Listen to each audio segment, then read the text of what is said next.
इस प्रकार अभी हमने विक्रांत जी भाई साहब के माध्यम से मोक्ष मार्ग प्रकाशक ग्रंथ के आधार से कक्षा सुनी। अभी हमारी न्याय दीपिका कक्षा जो कि विगत महीनों से चल रही है, जिसमें हमने न्याय दीपिका ग्रंथ का प्रथम प्रकाश, द्वितीय प्रकाश एवं तृतीय प्रकाश में अनुमान की चर्चा चल रही है और अनुमान में भी हेतु की चर्चा करते हुए हेत्वाभास की चर्चा चल रही है। और आप लोग भी इतने सारे विषयों को पढ़कर आए हैं, निश्चित ही आप लोग भी एक स्वयं में अपने आप में विद्वान बन गए हैं, क्योंकि जब हम इतने सारे न्याय के विषयों का थोड़ा भी ज्ञान कर लेते हैं तो वो एक विद्वान बनने के लक्षण उसमें आ जाते हैं। जो व्यक्ति कम से कम अनुमान की, व्याप्ति की, अन्यथा अनुपत्ति इत्यादि जानता है, वो वास्तव में स्वयं के लिए मोक्ष मार्ग में तो वो विद्वान ही है, वो अपना कल्याण तो कर ही सकता है। आज हम आदरणीय भाई साहब को अनेकों कक्षाओं में तो सुन ही रहे हैं, परंतु आज उनका कुछ स्वास्थ्य बहुत ज्यादा अनुकूल नहीं होने के कारण हम आज आपकी सुनेंगे। यानी कि आपने जो पढ़ा है आप अपने अनुभव बताएंगे या फिर न्याय की बातें, न्याय का महत्व, और एक तो प्रण सभी को लेके जाना है कि आज की 1 घंटे की कक्षा में जितने भी लोग उपस्थित हैं सबको कम से कम मंगलाचरण तो याद करके ही उठना है। तो ये आप सबको आज की कक्षा में प्रतिज्ञा लेनी है। और भी हम चर्चा भी करेंगे, आपके प्रश्न भी सुनेंगे, आपसे भी प्रश्न पूछेंगे।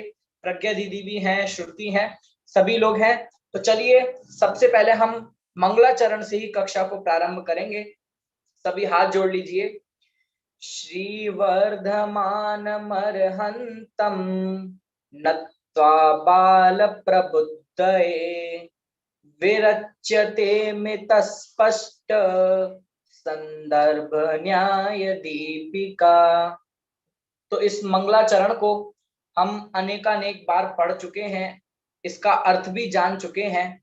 तो मेरा सबसे पहला प्रश्न आज की कक्षा में यही है कि इस मंगलाचरण का बिल्कुल सामान्य अर्थ आपको बताना है। बिल्कुल सामान्य अर्थ कोई भी बता सकता है, हैंड रेज कर सकते हैं। और उसके पहले मंगलाचरण बोलना भी है, पहले आपको ये 2 लाइन का मंगलाचरण बोलना है और इसका सामान्य अर्थ आपको बताना है। कोई भी हैंड रेज करे और बताएं।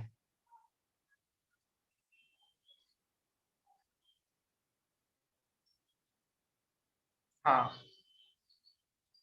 हाँ, संध्या जी, प्रदीप जैन का हाथ उठा है। हाँ जी, बोलिए।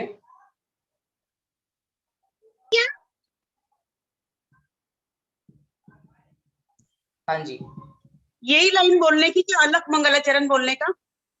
नहीं नहीं, ये जो न्याय दीपिका ग्रंथ का मंगलाचरण है इसका नहीं, वाचन आप। यही हाँ लाइन जी, बोलने की कि अलग मंगलाचरण बोला तो चलेगा? नहीं नहीं, यही न्याय दीपिका ग्रंथ का मंगलाचरण। नहीं, यही नहीं जमेंगे, उसका अर्थ बताती हाँ जी, बिल्कुल बिल्कुल, बताइए। कि हमारा शास्त्र चालू करने का उसका मंगल हो, इसलिए हम मंगलाचरण करते हैं।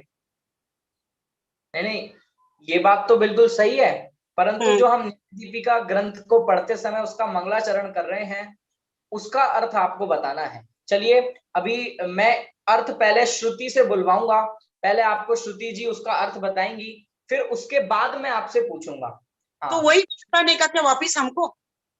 हाँ हाँ, फिर आपको ध्यान से सुनना है, फिर वही आपसे पूछा जाएगा। हाँ हाँ, बोलिए। श्री वर्धमानमर्हन्तं नत्वा बालप्रबुद्धये विरच्यते मितस्पष्ट संदर्भं न्याय दीपिका। ये मंगलाचरण है। इसमें श्री वर्धमान स्वामी को नमस्कार कहते हैं। श्री वर्धमान में यहाँ पर देव सद्गुरु तीनों ही गर्भित हो जाते हैं। श्री मतलब लक्ष्मी जी, और श्री में अंतरंग बहिरंग लक्ष्मी से युक्त जो अहम भगवान है वे भी आ जाते हैं।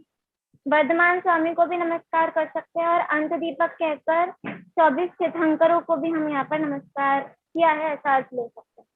और गुरु देव शास्त्र हो गए, और गुरु में जो जिन्होंने ये ग्रंथ लिखा है उनके गुरु श्री वर्धमान भट्टारक थे। इस प्रकार से हम यहाँ पर गुरु को भी ले सकते हैं। तो श्री वर्धमानम अरहंतम नत्वा बाल प्रबुद्धयो, नत्वा मतलब नमस्कार, उनको नमस्कार करके, देवता गुरु को नमस्कार करके, बाल प्रबुद्धय, बाल जो अभी न्याय की, जो न्याय में अभी बाल हैं, जिन्हें अभी उनका ज्ञान नहीं है, उनके लिए नत्वा बाल प्रबुद्धये विरच्यते, मैं रचता हूँ, मैं लिखता हूँ, विरच्यते मित स्पष्ट संदर्भ न्याय दीपिका, मैं मित स्पष्ट और संदर्भ ग्रंथ, ऐसा न्याय दीपिका ग्रंथ को मैं लिखता हूँ, ऐसा आचार्य मंगलाचरण करते। हाँ, बहुत अच्छे से अर्थ इस न्याय दीपिका के मंगलाचरण का बताया है। फिर भी सरल शब्दों में मैं एक बार और बता दूं। देखिए, श्री वर्धमान मरहंतम, श्री अर्थात अंतरंग और बहिरंग लक्ष्मी, यानी कि जो अरहंत भगवान है वो अंतरंग यानी कि अनंत गुणों की, अनंत चतुष्टय की लक्ष्मी से युक्त हैं और बहिरंग लक्ष्मी से भी समव शरण आदि विभूति से युक्त हैं। श्री वर्धमान मरहंतम, यहाँ पर हम महावीर स्वामी को भी ले सकते हैं, परंतु जो आचार्य यानी कि अभिनव धर्म भूषण जी यति, उनके आचार्य का नाम भी वर्धमान स्वामी है, वे उनको भी साथ में नमस्कार कर रहे हैं और साथ में वर्धमान अरहंत को भी नमस्कार कर रहे हैं। तो श्री वर्धमान मरहंतम नत्वा यानी कि नमस्कार करके, नत्वा यानी कि नमस्कार करके, तो नमस्कार करके क्या कर रहे हैं, बाल प्रबुद्धये, श्री वर्धमान मरहंतम नत्वा बाल प्रबुद्धये। इसकी व्याख्या आदरणीय भाई साहब बहुत अच्छी तरह करते हैं, यानी कि बाल, देखिए बालक का अर्थ मात्र उम्र में बालक नहीं हुआ करता है।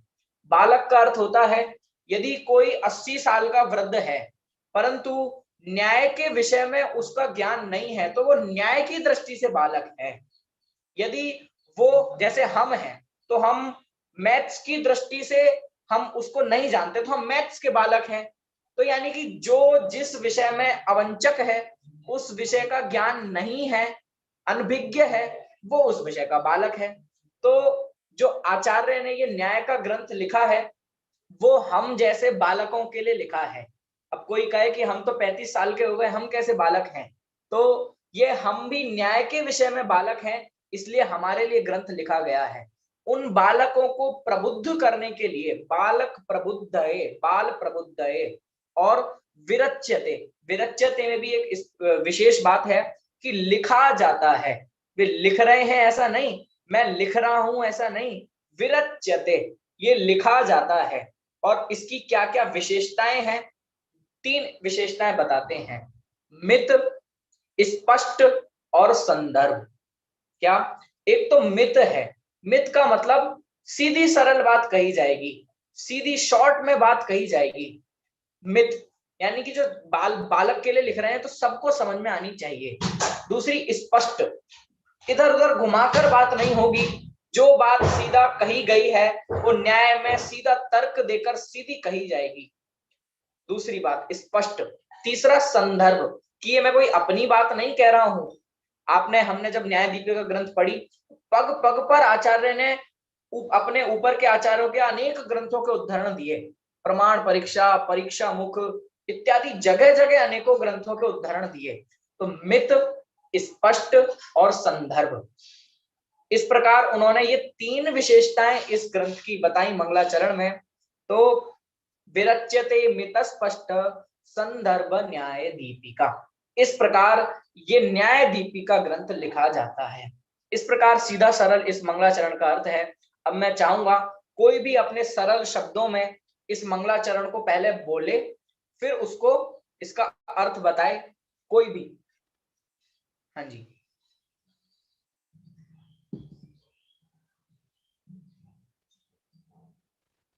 हैंड रेज कर सकता है कोई भी।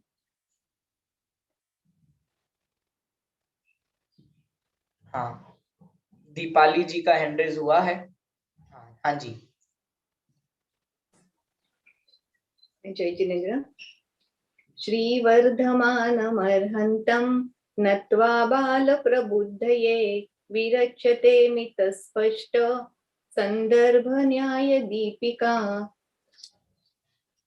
यहाँ पे श्री वर्धमान भगवान को अरंत को नमस्कार करके जो बुद्धि से बाल है, बाल भी 3 प्रकार के होते हैं, बुद्धि से, शरीर से, कद से। तो यहाँ पे जो बुद्धि से बाल है उनके लिए ये शास्त्र रचा जा रहा है, जो मित कम शब्दों में, कम से कम शब्दों में स्पष्ट और आगम ग्रंथों का, पूर्वाचार्यों के जो आगम ग्रंथ है उसका रेफरेंस, संदर्भ लेके किया गया है, ऐसा बता रहे हैं। जी, बहुत सुंदर, बहुत बढ़िया अर्थ आपने बताया है। और अब दूसरा जो हाथ उठा हुआ है संतोष जी का, उनको भी हम ये प्रश्न पूछते हैं। फिर उसका अर्थ बताएं। जी जी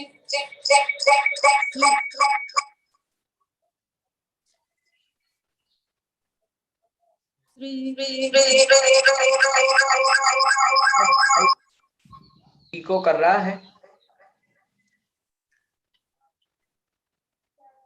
जी।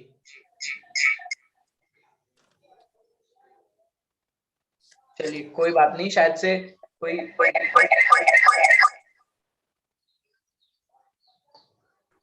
संदेश, शायद उनके पास कोई दूसरा डिवाइस चालू है जिस वजह से इको हो रहा है। आपका कोई दूसरा डिवाइस? हाँ जी,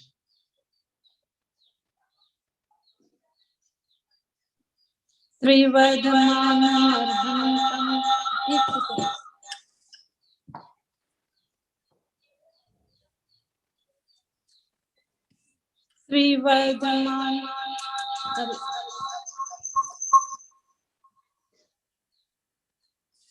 हेलो। चलिए इतने हम किसी और के पास जाते हैं, इतने हम और कोई सुनाना चाहे तो हम उससे सुनेंगे, फिर इसके बाद हम संतोष जी के पास आएंगे। हाँ, और कोई इस विषय में सुनाना चाहेगा? अशोका जी हैं और संध्या जी हैं, आप लोग भी। हाँ, अशोका जी का फिजिकली हैंड रेज हो रहा है, मैं उनको पूछता हूँ। हाँ जी,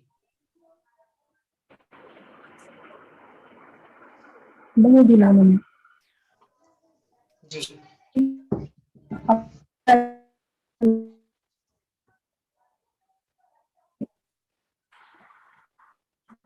बोलिए। हाँ जी,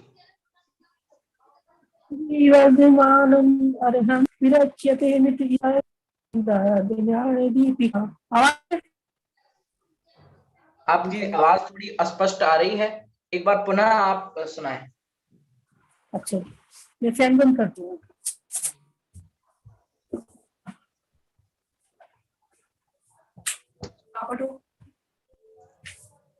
चलिए कोई नहीं, हम पुनः अपना चेंज करते हैं। आशीष जी का हाथ उठा हुआ है, आशीष जी को प्रश्न पूछते हैं। हाँ आशीष जी। सबको जय जिनेन्द्र बोलता हूँ।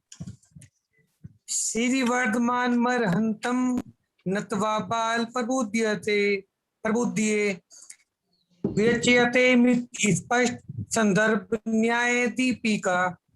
श्री का मतलब जिनके जो समोसरण में है, श्री युक्त है, और वर्धमान का अर्थ यहाँ पर महावीर भगवान के लिए भी है, और ऐसा भी है कि जिनका अतिशय बढ़ता जा रहा है। अरहंत का मतलब ये है कि जिन्होंने 4 घातिया कर्म को काट दिया है, और ऐसे वर्तमान भगवान को नमस्कार करके, जिससे कि जो न्याय शास्त्र में अभी नए नए आए हैं, जिनकी बाल बुद्धि है, उनके लिए कम शब्दों में स्पष्ट और संदर्भ का अर्थ है कि जिनको वे अपनी तरफ से कुछ नहीं कह रहे हैं, अलग अलग ग्रंथों से जिनको बताया जा रहा है, ऐसी न्याय दीपिका नाम का शास्त्र का को लिखा जा रहा है। जी बहुत सुंदर, बहुत अच्छा अर्थ आपने बताया है। चलिए इस प्रकार हमने 2-3 लोगों से ये प्रश्न पूछा। आप लोग कक्षा के अंत तक, हाँ संतोष जी को हम पुनः पूछ ले रहे हैं, उनका हाथ पहले, उनका माइक स्पष्ट था? हाँ जी। जय जिनेन्द्र। श्रीवर्धमानमर्हन्तं नत्वा बालप्रबुद्धये विरच्यते मिति स्पष्ट संदर्भ न्याय दीपिका। तो वीर, अतिवीर, सन्मति, महावीर और वर्धमान, इन 5 विशिष्ट अंतिम तीर्थंकर श्री वर्धमान स्वामी को अथवा अंतरंग और बहिरंग विभूति के से प्रकर्ष को प्राप्त समस्त जिन समूह को नमस्कार है। मतलब इसका अर्थ ये है कि वर्धमान स्वामी को नमस्कार करके में आचार्य धर्मभूषण यति कहते हैं कि जिनकी बुद्धि बालक के सदृश है और बालक के सदृश है और जिनको ज्यादा ज्ञान नहीं है, अनभिज्ञ है, उनको विरच्यते लिखा जाता है, उनके लिए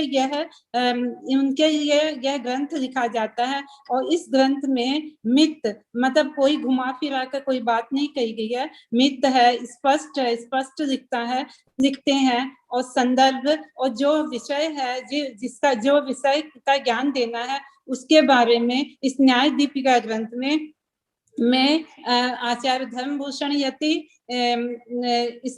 उसके बारे में न्याय दीपिका के बारे में लिखता हूँ।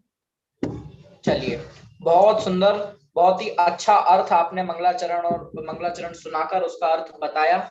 चलिए, अभी जो बाकी के लोग बचे हुए हैं उनको भी हम अंत में पूछेंगे, जिससे थोड़ा रिपीटेशन ना हो। अब हम एक प्रश्न चेंज करते हैं, बहुत ताजा प्रश्न है, बहुत ताजी चर्चा है, अभी अभी रिसेंटली होकर चुकी है, और जिसके माध्यम से भाई साहब का अत्यंत सुंदर चिंतन हमारे सामने आया है, जो कि है अनुमान की चर्चा करते समय कारण और साधन की चर्चा। कि हम बार बार कारण और साधन को मिला देते हैं, हम कारण को साधन बोल देते हैं, साधन को कारण बोल देते हैं, परंतु इन दोनों में जमीन आसमान का अंतर है। तो सबसे पहले आदरणीय प्रज्ञा दीदी हमारे बीच में विराजमान है, मैं उनसे निवेदन करूंगा कि वे हमें इस कारण और साधन के अंतर की जो चर्चा है ज्ञापक और प्रज्ञा दीदी से निवेदन है। आदरणीय अभय जी भाई साहब भी हमारे बीच में विराजमान हैं, वे भी हमारी कक्षा में हैं, उनसे भी मैं निवेदन करूंगा। आदरणीय वीर सागर जी भाई साहब ने तो इस विषय को बहुत खोला ही है, वे भी हमारे को बताएंगे कि कारण और साधन में क्या विशेष अंतर है, उनसे निवेदन करूंगा। आदरणीय अभय जी भाई।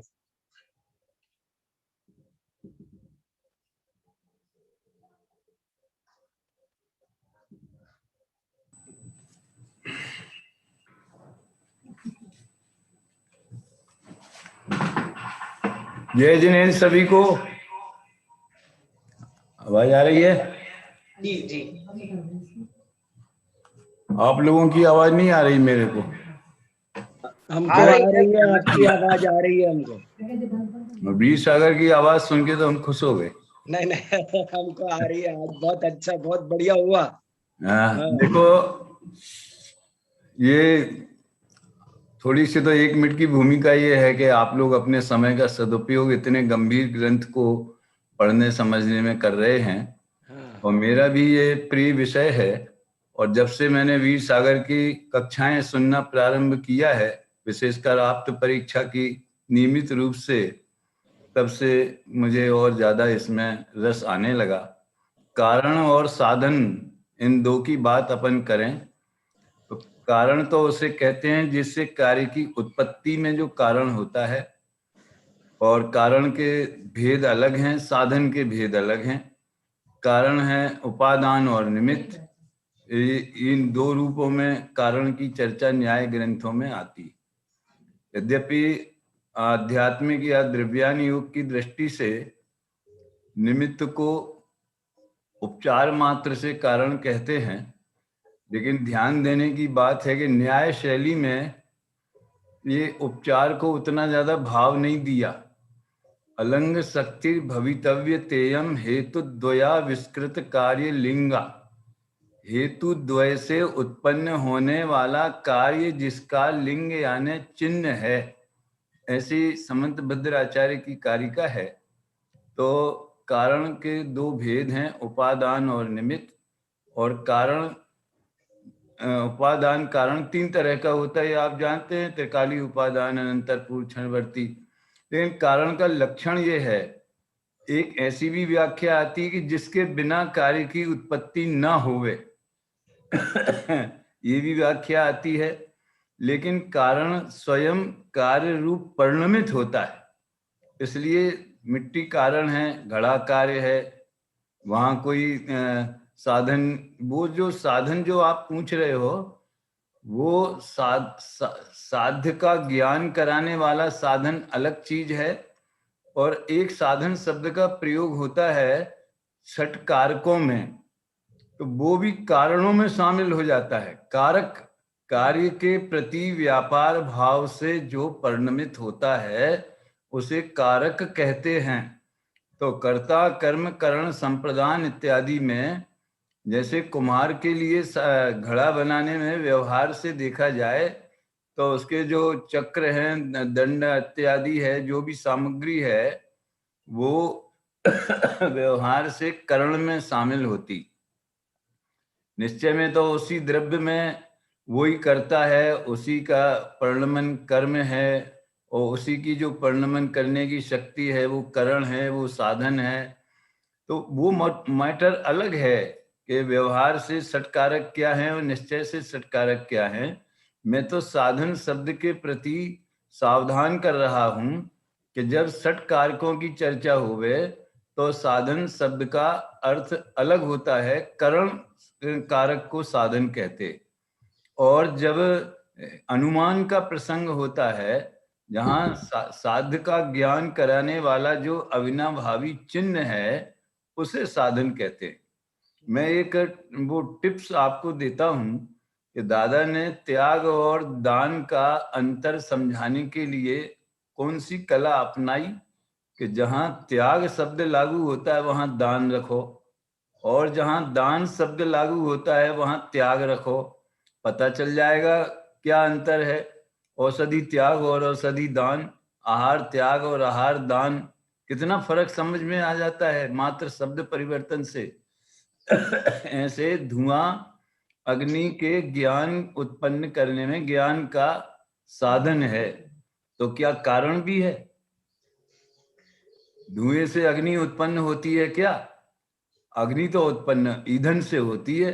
ईंधन में है अग्नि छुपी हुई शक्ति, जैसे आत्मा में परमात्मा की शक्ति है, वैसे ईंधन में अग्नि छुपी हुई होती है। इसलिए ईंधन ही अग्नि का कारण है। ये भी ईंधन उसकी पूर्व पर्याय समझ लो।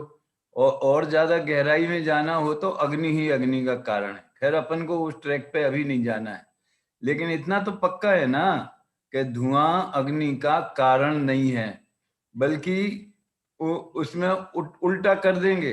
अगर कारण खोजना होगा तो घर में मच्छर अच्छर भगाने के लिए धुआं उत्पन्न करना होवे तो अग्नि जला लो, नीम के पत्ते जला लो, उससे धुआं हो जाएगा, उससे मच्छर भग जाएंगे। तो अग्नि कारण है और धुआं कार्य है। ये कारण कार्य की मीमांसा हो गई।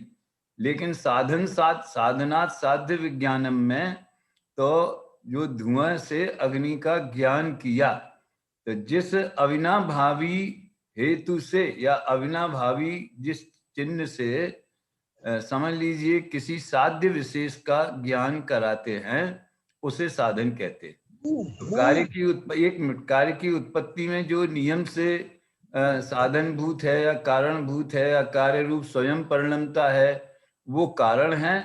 और जो अविनाभावी है साध्य का, मतलब उसके होने पर ही होएगा, अन्यथा नहीं होगा। अविनाभावी के लिए अपने यहाँ एक बहुत सुंदर शब्द है अन्यथा अनुपत्ति। तो अन्यथा अनुपत्ति, अदरवाइज वो हो ही नहीं सकता। अग्नि के अभाव में धुआं हो ही नहीं सकता, इसलिए धुआं अग्नि का साधन बन जाए। इतना वफादार है वो। अब इसमें किसी को कोई प्रश्न पूछना हो या विशेष खुलासा करना हो तो फिर आप लोगों के विचार आमंत्रित है, प्रश्न आमंत्रित है। कारण और कारण जी हाँ, बहुत सारे श्रोतागण हमारे साथ जुड़े हुए हैं। हमें सहज ही आपका समागम प्राप्त हुआ है। किसी को कोई भी न्याय के विषय में कैसा भी कोई प्रश्न हो तो आप आदरणीय भाई साहब के सामने रख सकते हैं। कारण और कारण, एक प्रश्न आया है यहीं से। हाँ, कारण और कारण में क्या अंतर है? तो अगर अपन सठ कारकों को कारण के रूप में स्वीकार करें, क्योंकि वो पूरे 6 कारक ही कार्य की उत्पत्ति में समझ लो सम्मिलित होते हैं, तो करण उसमें एक पॉइंट है बराबर, और कारण जो है वो सभी हैं, 6 हैं। वीर सागर जी कुछ इसमें प्रकाश डालें तो अच्छा लगेगा। हाँ नहीं, एक थोड़ा सा ये जोड़ना चाह रहा हूं कि तत्व मीमांसा 2 तरह की होती है।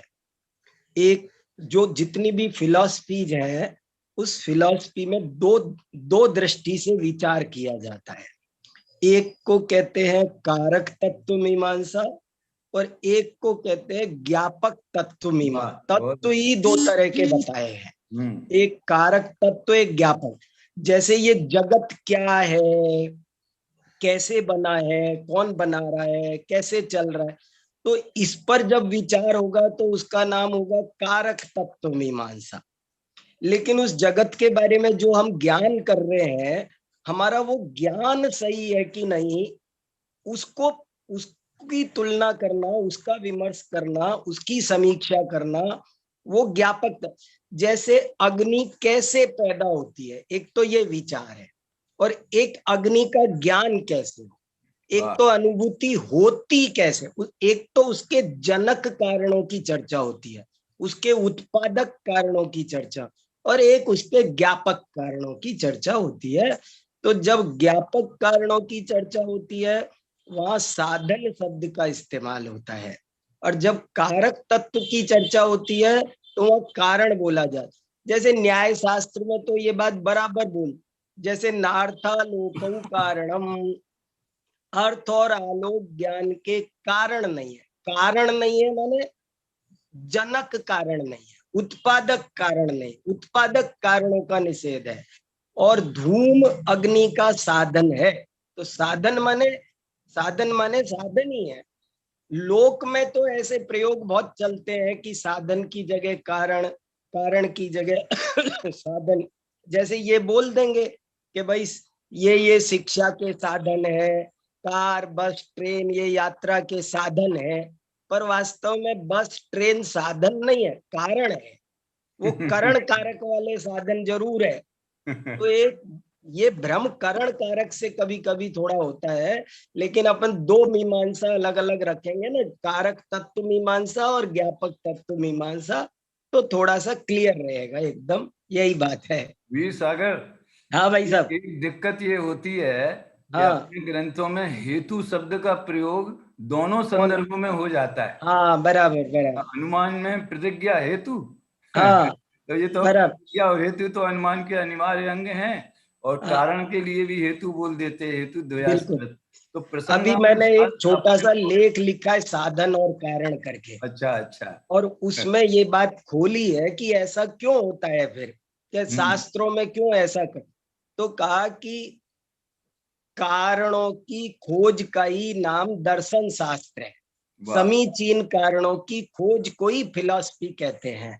और जो ज्ञापक कारण है वो भी है तो कारण ही नहीं, वो ज्ञान का कारण है। ये वो उत्पादक कारण है, ये ज्ञापक कारण है, पर है दोनों कारण, इसलिए उसको इस रूप में कारण कहते हैं। मतलब हेतु के 2 भेद हो गए, ज्ञापक हेतु और कारक हेतु। बराबर, हेतु ही 2 तरह का हो जाएगा फिर। चलो बहुत अच्छा, बहुत बढ़िया। हाँ बढ़ाओ संदेश। जी भाई साहब, हम क्या ही बोलेंगे। आदरणीय अभय जी भाई साहब हमारे बीच में विराजमान हैं, हम तो अब क्या ही बोलेंगे। और मैं उनसे निवेदन करूंगा कि वे उपस्थित हैं तो हमारे श्रोताओं को न्याय की रुचि बराबर कैसे बने रहे, कैसे उसका महत्व हमारे ख्याल में आता रहे, उनसे निवेदन करूंगा कि वे हमको उद्बोधन प्रदान करें। और ये तो बड़ा कठिन प्रश्न है यार, इससे अच्छा तो कोई न्यायदीप का कई प्रश्न पूछ लेते कैसे बढ़े, इसका तो सही प्रयोग वीर सागर जी कर रहे हैं। वो जितने अच्छे ढंग से मतलब प्रवचन की शैली में जाने के बजाय उस विषय की नस नस खोलते हैं और सरल भाषा में और प्रभावपूर्ण शैली में इससे न्याय की प्रति बच्चों को जो घबराहट होती है वो खत्म हो जाती है और पढ़ने के प्रति रुचि होती है। जहाँ तक मेरी व्यक्तिगत बात मैं आपको बताऊं कि सोनगढ़ के संपर्क में आने के पहले ही मुझे समझ लीजिए सोनगढ़ में संपर्क आने के बाद और जयपुर का विद्यालय खुलने के बीच में मेरी लाइफ में 10 साल का अंतर था। तो उस समय मैं गुरुदेव से प्रभावित होकर अध्यात्म ग्रंथ, समय सार, प्रवचन सार, नियम सार वगैरह का व्यक्तिगत स्वाध्याय 5-7 ग्रंथों का अच्छी तरह से हो गया था। लेकिन जब मैं जयपुर आया और वहाँ एक न्याय ग्रंथ मैंने पढ़े, मतलब न्यायदीप का, परीक्षा मुख वगैरह, तो मुझे वो अध्यात्म ग्रंथों में और गहराई भाषित होने लगी। और उसका ये न्याय तो ठोस धरातल है, मतलब जैन न्याय जो है पूरा वस्तु दर्शन है। आप देखिए, एक सर्वज्ञता ऐसा सुंदर तत्व है जो ऐसे हमें दो राहे पर खड़ा कर देता है कि हम न्याय की ओर भी जा सकते हैं और अध्यात्म की ओर भी जा सकते हैं। तो गुरुदेव ने तो सर्वज्ञता का जो स्पष्टीकरण किया वो आध्यात्मिक दृष्टि से किया कि सर्वज्ञता की श्रद्धा किसे कहते हैं, कैसे होती है, वो सम्यक दर्शन के लिए क्यों जरूरी है और क्रमबद्ध पर्याय का क्या स्वरूप है। तो गुरुदेव ने पूरा अध्यात्म के एंगल से इतने बड़े न्याय ग्रंथ को उन्होंने प्रस्तुत किया, न्याय के विषय को। और अपन न्याय की शैली पे जावे तो सिद्ध करोगे सर्वज्ञ होते कि नहीं होते। सर्वज्ञ सिद्धि तो न्याय का प्रसिद्ध मतलब महत्वपूर्ण प्रकरण है ही। तो ये न्याय और अध्यात्म एक दूसरे के विरुद्ध नहीं है। दूसरी एक बात मुझे बहुत गहराई से भाषित होती है कि आत्मख्याति टीका जो अध्यात्म रस से भरपूर है, उसकी शैली अध्यात्म की है, न्याय की है।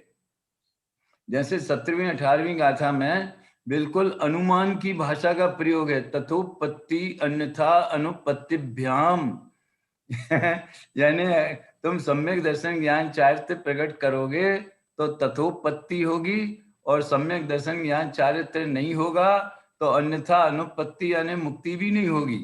तो वहां पे उन्होंने कारण के रूप में ही सही, लेकिन अन्यथा अनुपत्ति और तथोपत्ति शब्द का प्रयोग किया। इसी तरह जब आश्रव और आत्मा के भेद ज्ञान का प्रकरण आया तो उन्होंने कहा कि तुम्हारी आश्रव से निवृत्ति हुई कि नहीं हुई, दो पक्ष लेके परीक्षा करते हैं। तो परीक्षा करने की भी उन्होंने शैली उसमें अपनाई है।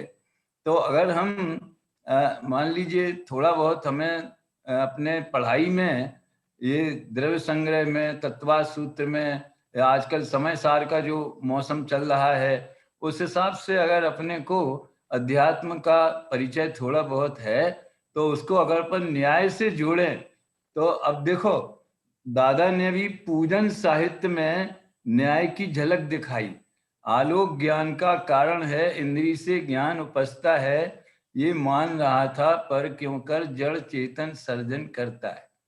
इस तरह से उन्होंने मतलब इसको एक अन्यथा अनुपत्ति के फार्मूले से इस तरह की बात की तो वस्तु बहुत उसका जर्रा जर्रा खुल जाता है। जैसे कि सिटी स्कैन में सब अंदर की चीजें मालूम पड़ जाती है, तो न्याय वास्तव में अध्यात्म का सिटी स्कैन जैसा है।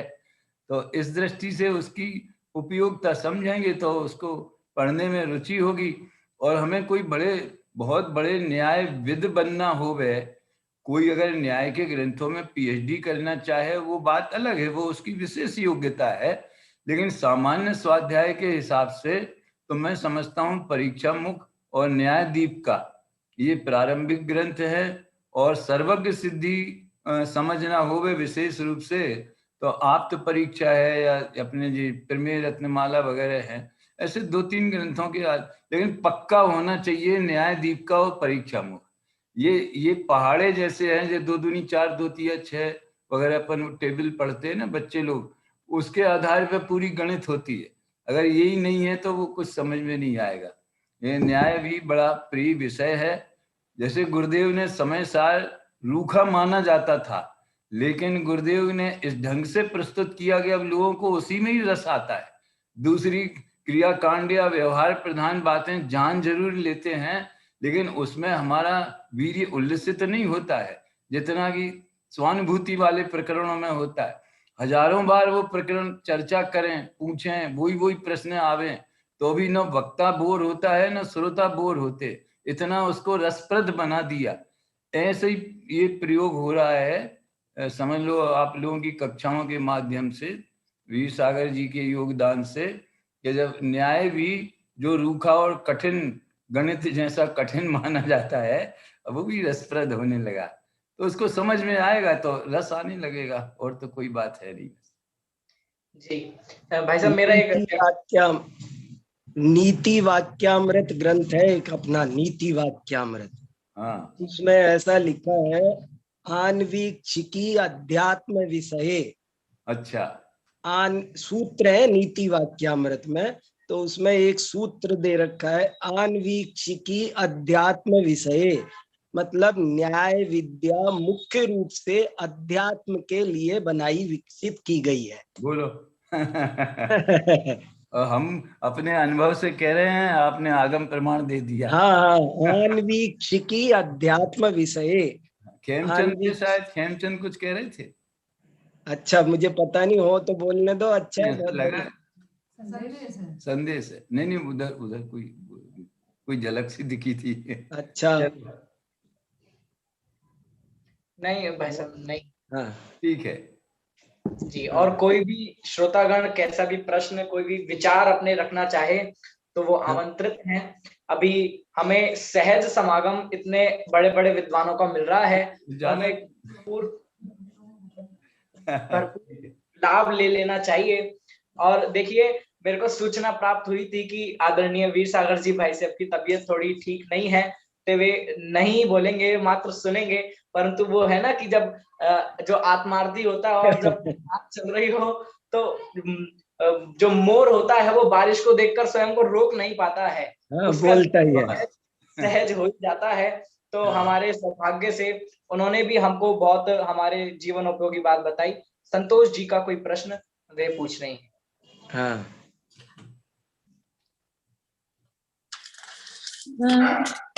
नमो जिनाणम गुरुजी। हाँ, बोलिए। नमो जिनाणम। जैसे अभी बताया था कि जैसे हम कहीं जाते हैं तो बस जो है वो कारण हुआ, जिसे बस ट्रेन वगैरह कारण हुई, तो जिस स्टेशन पे हमें पहुंचना है तो वो क्या ज्ञापक कर जाएगा?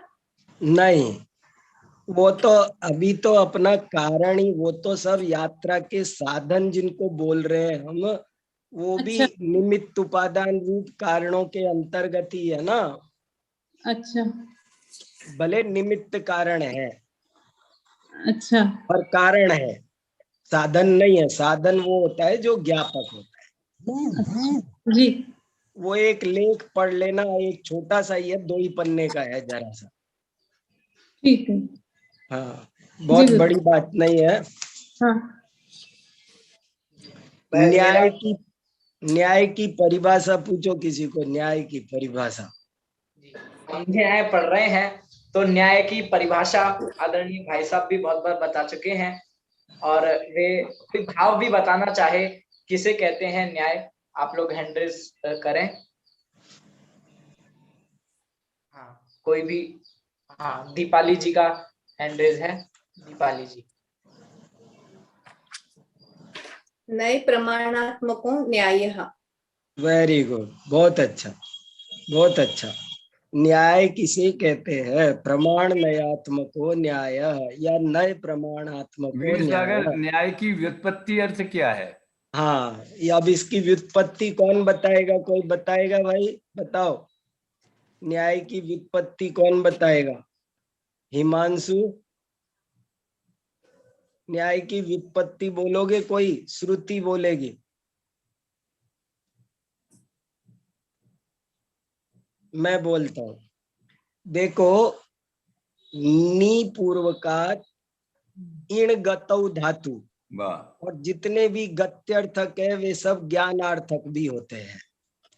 तो नी पूर्वकात इण गतौ घय प्रत्यय न्याय, जिसमें नितराम ईयन्ते गम्यन्ते पदार्था येन स न्यायः।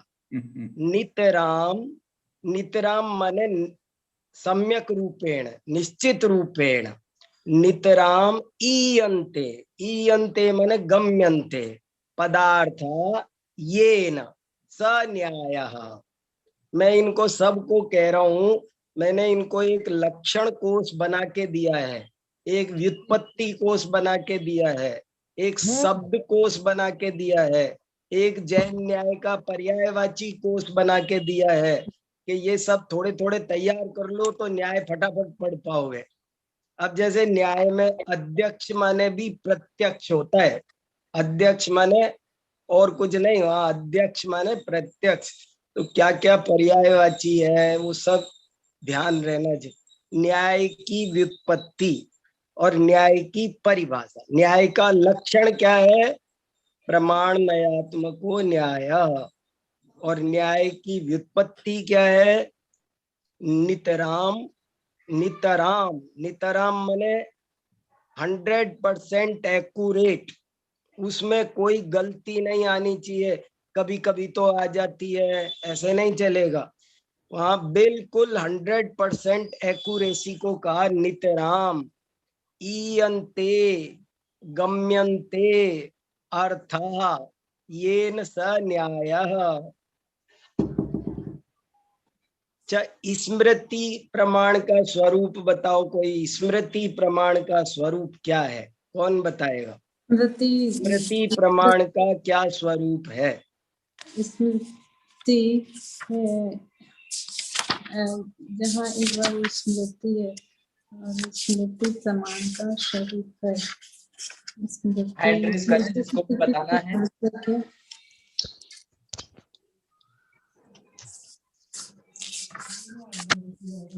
कौन बता रहा है?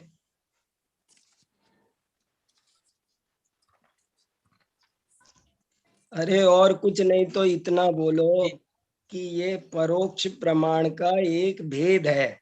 हाँ, परोक्ष प्रमाण का भेद है। ये परोक्ष प्रमाण का एक भेद है। और हाँ। फिर परिभाषा मालूम हो तो परिभाषा भी बताओ। जी, किसी को भी परिभाषा मालूम हो स्मृति की तो वे बोले। हाँ,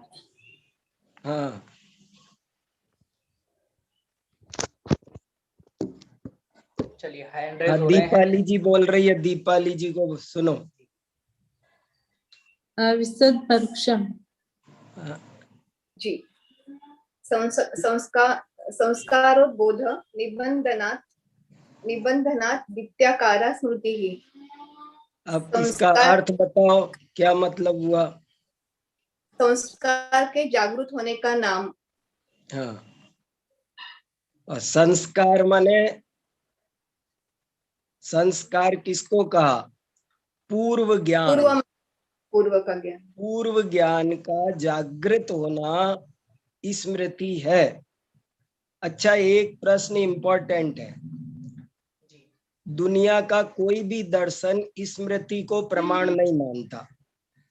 तर्क को मानता है, अनुमान को मानता है, प्रत्यक्ष को मानता है, आगम मानता है, पर स्मृति को प्रमाण केवल जैन दर्शन मानता है और कोई नहीं मानता।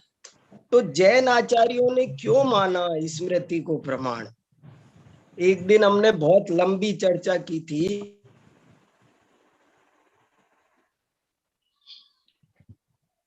बताओ क्यों? अगर स्मृति को प्रमाण नहीं मानते तो क्या दिक्कत थी? मानने से क्या फायदा हुआ? कोई तो नहीं। भारत का क्या, भारतीय विदेशी कोई प्रमाण शास्त्र स्मृति की चर्चा नहीं करता, मानता ही नहीं स्मृति को। लेकिन जैन आचार्य मानते हैं। क्यों मानते हैं? जय जिनेन्द्र सर। हाँ बोलिए आशीष जी। सर, स्मृति का मतलब है पूर्व अनुभव को।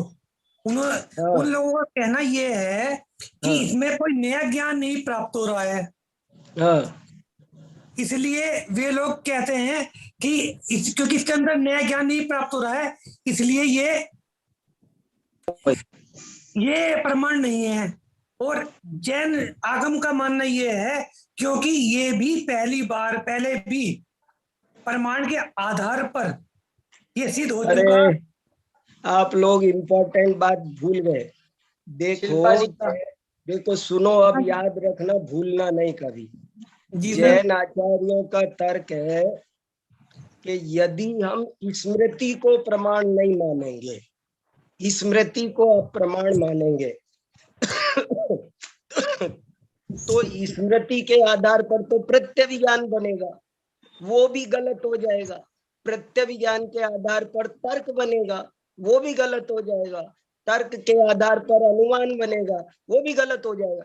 जब स्मृति अप्रमाण है तो प्रत्यभिज्ञान, तर्क, अनुमान, आगम सब अप्रमाण ठहरेंगे।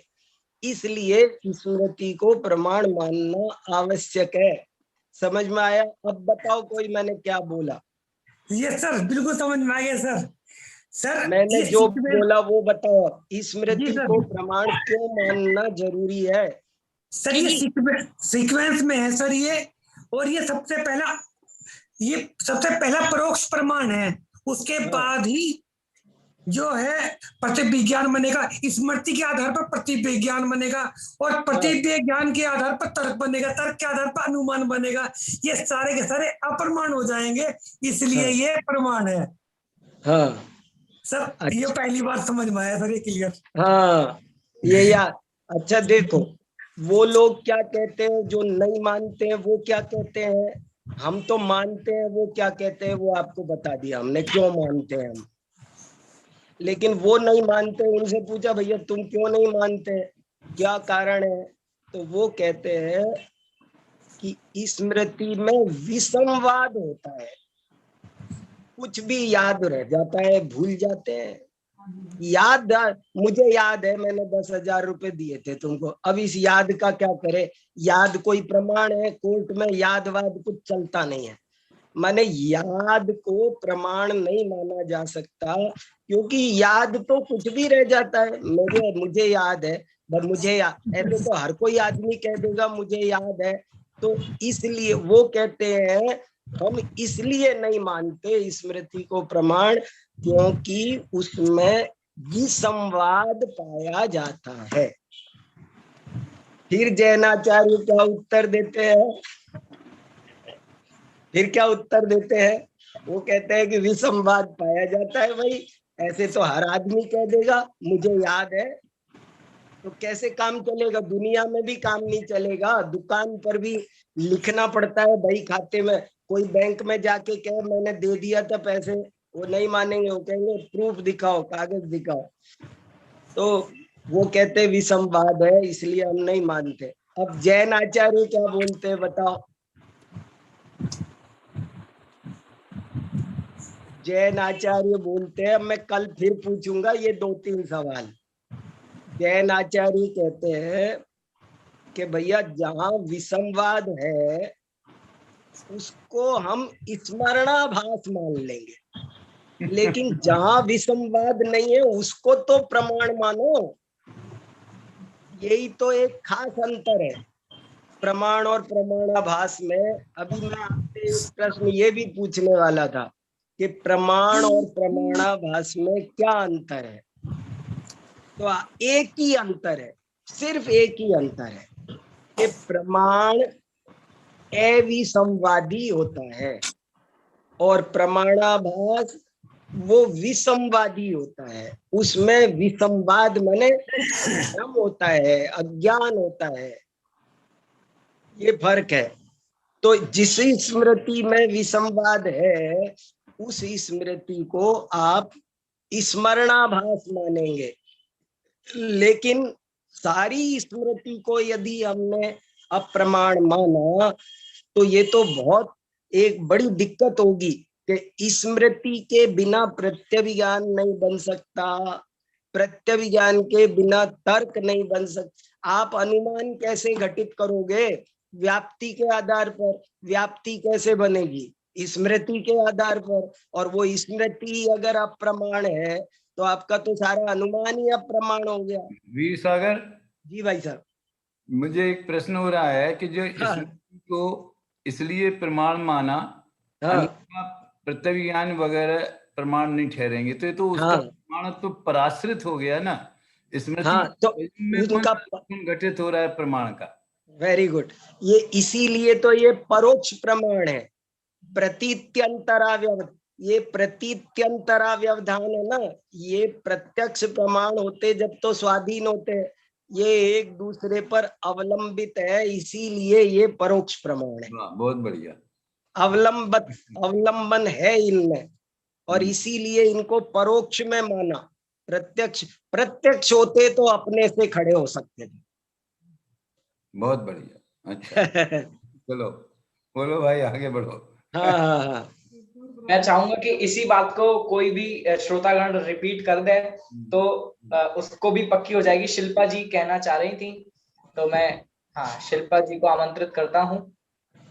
हाँ जी। अभी पंडित जी ने बताया कि स्मृति ज्ञान है वो परोक्ष प्रमाण है, वो जैनाचार्य तो मानते हैं लेकिन अन्य आचार्य नहीं मानते हैं। तो इसमें जैनाचार्य ने तर्क दिया, यदि स्मृति को ही हम नहीं मानेंगे तो अन्य प्रमाण साबित ही नहीं होंगे, क्योंकि सब एक दूसरे पे अधीन है, एक के अधीन दूसरा है, एक दूसरे पे डिपेंडेंट है। तो हमारा आगम है जैनागम, वो पूरा शून्य हो जाएगा। तो फिर दूसरे बोलते हैं तो दूसरे आचार्य बोलेंगे तो ऐसा फिर कोई भी बोल देगा कि मतलब स्मृति से कोई भी बोल देगा कि इसको भी प्रमाण मानो। तो जैनाचार्य तब ये कहेंगे कि इसको हम प्रमाण स्मृति भास कह देंगे। मतलब ऐसा चला था बीच से। बहुत सुंदर आपने इस विषय को बताया है। चलिए अंत में हमारे हाँ प्रज्ञा दीदी कुछ बोल रही। हाँ, एक प्रैक्टिकल प्रॉब्लम आती है अगर स्मृति को हम हाँ। नहीं मानेंगे, मतलब प्रमाण मान रहे हैं जो भी मान रहे हैं, लेकिन अगर स्मृति इंपॉर्टेंट नहीं है ना, तो जो दैनिक क्रियाएं होती हैं उनका कोई मतलब नहीं रह जाता। जैसे सुबह मंदिर जाना, वेरी गुड, मंदिर जाके आए हैं, वो मंदिर से बाहर निकलते ही वो उसकी स्मृति अगर नहीं है हमारे साथ, तो हम आज गए थे कि कल गए थे कि पिछले महीने गए थे, उससे कोई फर्क ही नहीं पड़ेगा। अपना घर जाना भूल जाएंगे। हाँ, अपना घर जाना भूल जाएंगे। ये भी सही है, वेरी गुड। बिल्कुल, फिर तो एक बार पढ़ी हुई सारी बात बाद में फिर वो अप्रामाणिक हो जाएंगी, एक बार कुछ भी ज्ञान में आया। बहुत अच्छा पॉइंट प्रज्ञा दीदी ने बताया। चलिए अब अंत में जिस बात पर हमारी बहुत विस्तार से चर्चा चली है, जो कि अनुमान हेतु विद्या, तो मैं आप लोगों से किन्हीं 2 या 3 लोगों से उस हेतु के उदाहरण यानी कि हेतु का प्रयोग आपको मात्र 3 लोगों से मैं पूछूंगा। कोई भी आपको एक हेतु का उदाहरण दृष्टांत आपको देना है, उदाहरण या फिर प्रयोग हेतु का आपको बताना है, आप लोग हैंड रेज करें। प्रतिज्ञा और हेतु की बहुत विस्तार से चर्चा हमारी चली है और आप लोगों ने भी उसमें बहुत सारे पॉइंट्स लिखकर, बहुत सारे प्रयोग लिखकर, वाक्य लिखकर हमें भेजे हैं। तो मैं निवेदन करूंगा कि कोई भी आप लोग उनको प्रस्तुत कर सकते हैं। हाँ जी, हाँ हैंड रेज हुआ है दीपाली जी का। हाँ जी।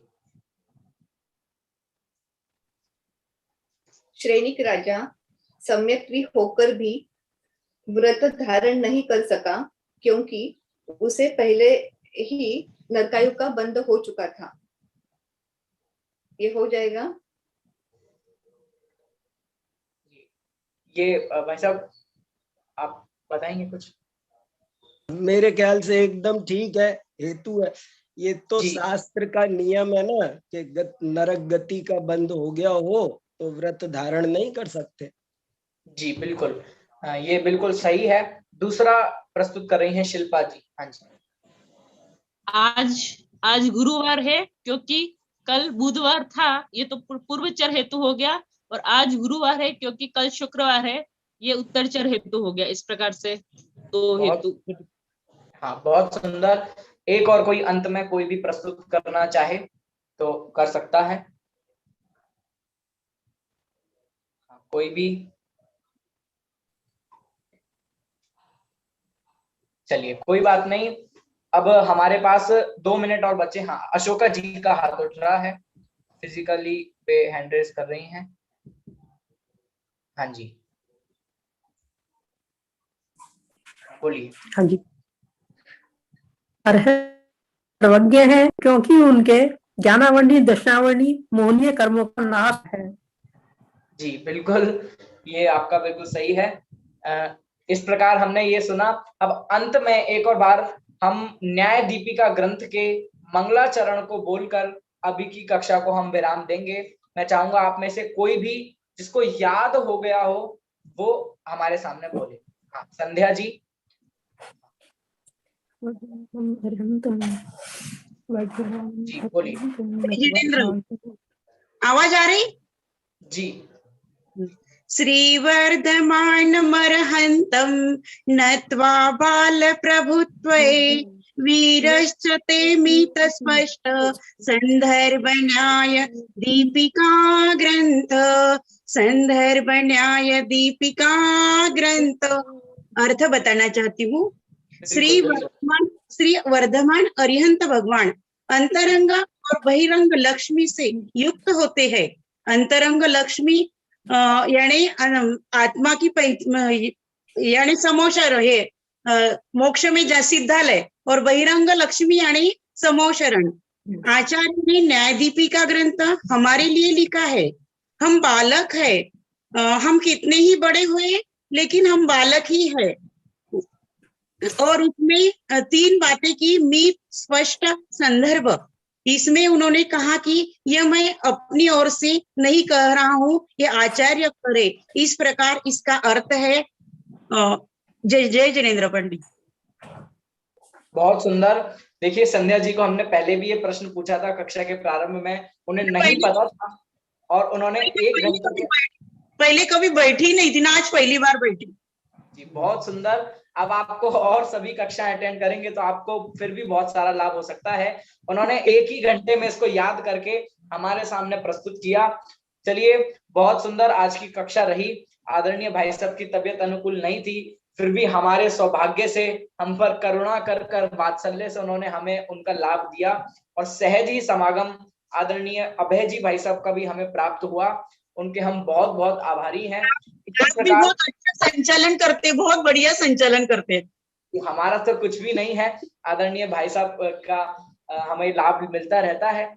सेम ऐसे ही कल हमारी इसी समय पर कक्षा रहेगी, 4 बजे से हमारी कक्षा पर रहेगी। आप लोग समय पर कल की कक्षा में पधारें। जय जय। अभी हम वाणी स्तुति के माध्यम से कक्षा को विराम देंगे। निज निधि निज में बताई, यह अनंत उपकार है, उसके लिए जिन वाणी को वंदना।